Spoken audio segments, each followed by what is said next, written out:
I really got a kid.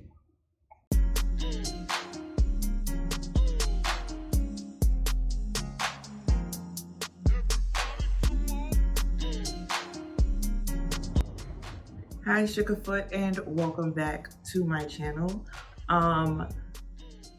These past couple of months have been this past year has been very, okay? I did not realize how many things went into being pregnant. When people talk about pregnancy, they talk about how beautiful it is, how much of a blessing it is.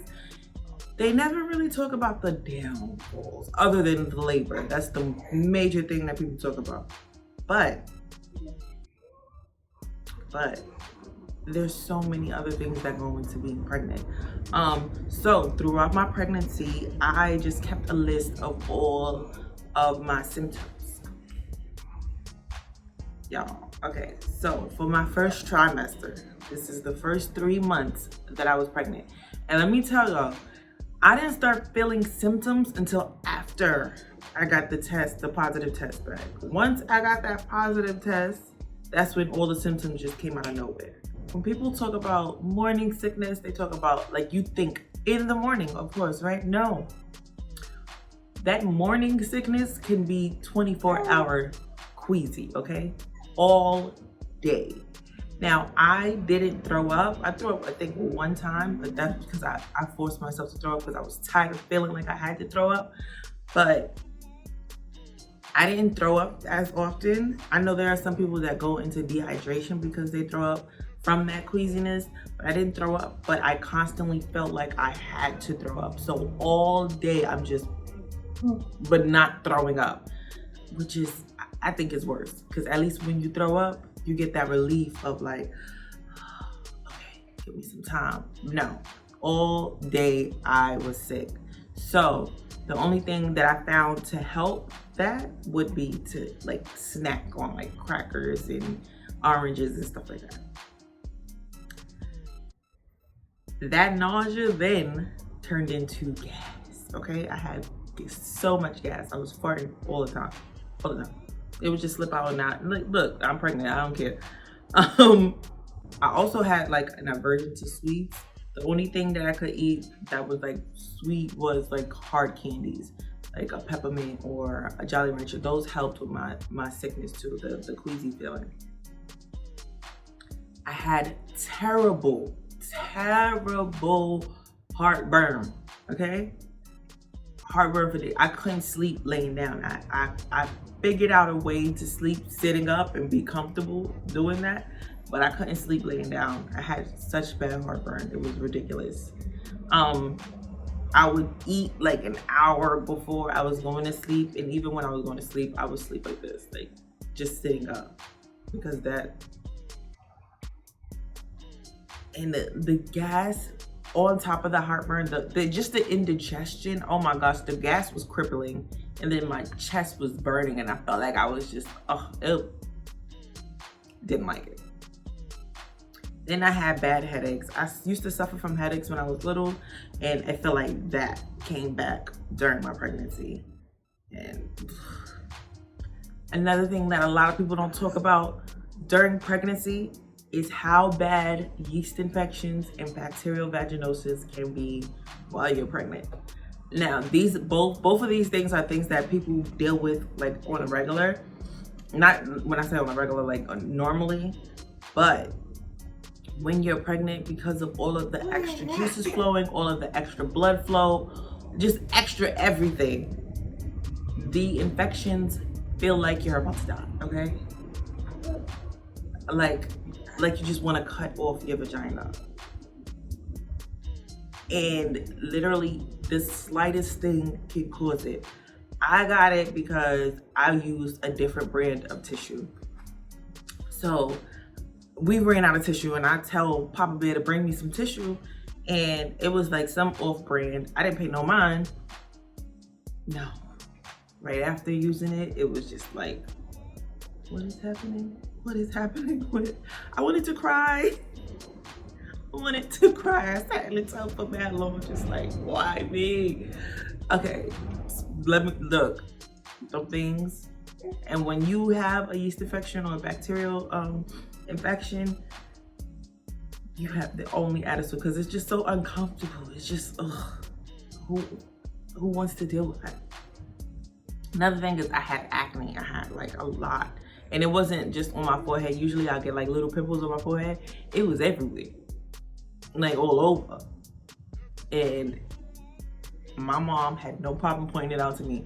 What's going on? We don't have skin like that. That's how my mother was, okay? Second trimester, still the heartburn, still the gas, still the headaches. But on top of that, I had Braxton Hicks. At this time, the Braxton Hicks weren't crazy, but I would feel them when I stood for too long. If I was standing for too long, I would start feeling Braxton Hicks, and I would just sit down and it'll be fine. But I did start getting Braxton Hicks in my second trimester. Then I had chest acne, crazy. Oh my gosh, y'all. It was so much. It was so much and it was getting on my nerve. I kept popping them and popping them. It was just a lot of chest acne going on, okay?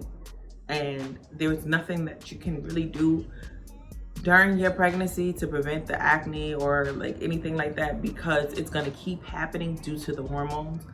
So you just gotta wait out the pregnancy. I also have back pain. I usually have back pain because I have a natural arch in my back, but this time, of course, it was just worse. All right, it was worse. And this, I believe in my second trimester is when I started wearing, no, I actually waited until my third, where I started wearing the belly band. I should have been wearing it way sooner, but what are you doing? I also had restless arm syndrome.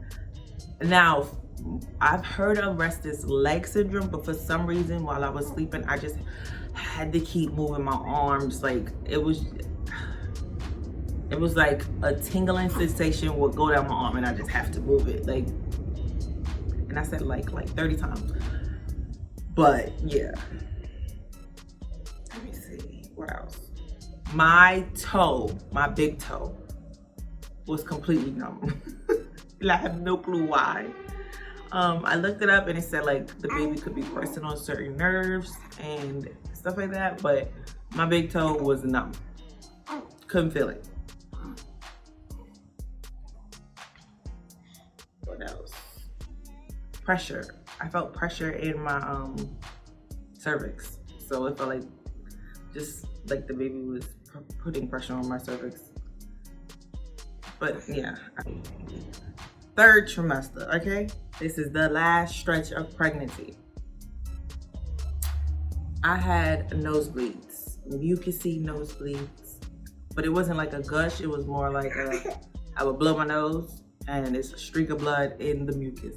Now, I know during pregnancy, well, let me inform you guys, during pregnancy, the mucus in your body doubles, okay? Doubles. Literally, you got, that's what usually why a lot of women, when you hear them talking, that's usually why, like during pregnancy, a lot of women, it sounds like they're stuffy, like their nose is stuffy, and it technically is because of all the mucus, but your body is building up that mucus plug, so all the mucus in your body just doubles. So I was having like mucousy nosebleeds. I had bad round ligament pains, and that's the ligaments on your sides, like where your hips are. I had really bad round ligament pain. Like I thought I was going into labor a couple times because of it. Dehydration. And when I tell y'all, it's weird that I was dehydrated because I drink at least 64 ounces a day, sometimes 104 ounces a day, but at least 64 ounces a day, and I was still dehydrated, okay? Still. Hey, what's wrong? What happened? You be faking. My belly button was so tender to the touch, right? It was weird. One little gentle touch of it and my belly button would hurt. Literally. What happened, Baba? What happened? What happened? Hmm? What happened?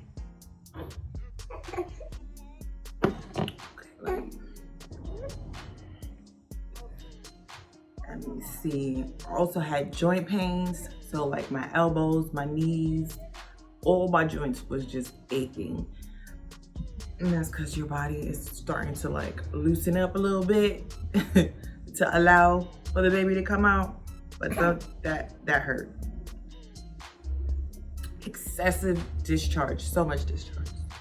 So much discharge, just so much discharge.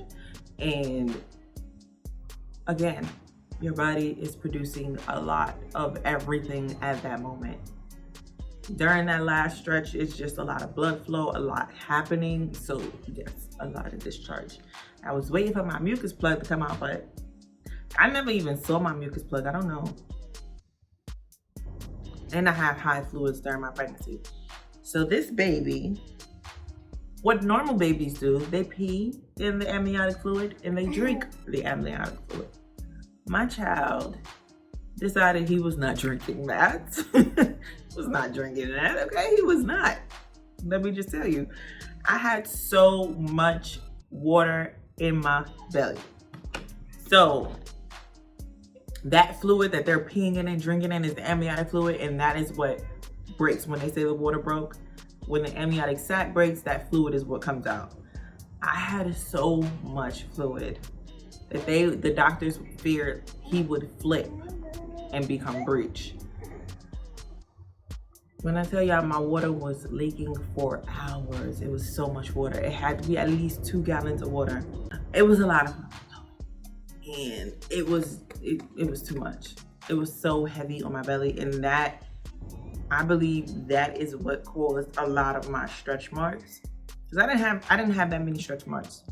In my second trimester, I had like little tiny tiger stripes on my sides, and that was it.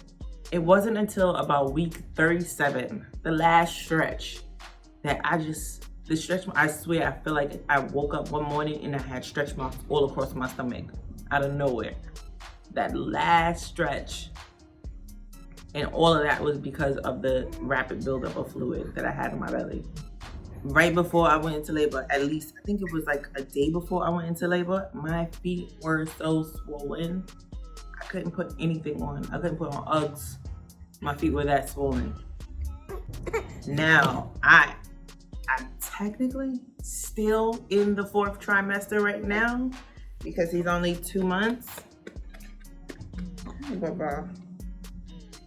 I'm technically still in my 4th trimester right now, and what I've been experiencing is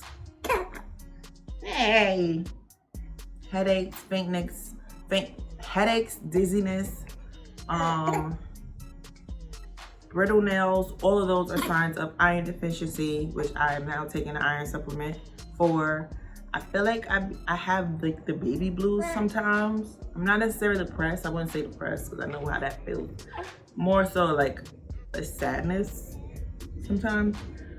But other than that, I feel like I have a really good postpartum going, because I know some people can go into deep depression postpartum, especially with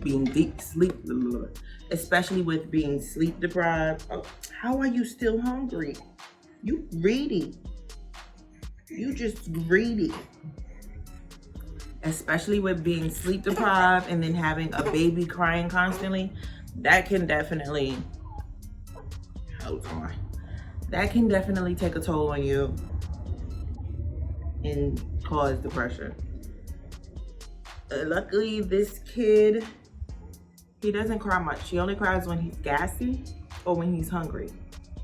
So I haven't really had to deal with that aspect of postpartum. I know some people who have really colicky babies that cry a lot, and when they say it takes a village to raise a child, it is so true. I was so happy when I got with my family, when I just spent like a full day with my family, and I think I picked them up maybe once or twice because they helped the whole time. Like of course everybody wants to hold the baby. So it really does take a village to raise a child, okay? But those are my symptoms for all 4 of my trimesters. All the place. Thank you for watching my video. Please like, comment, and subscribe, and I'll see you guys in the next video.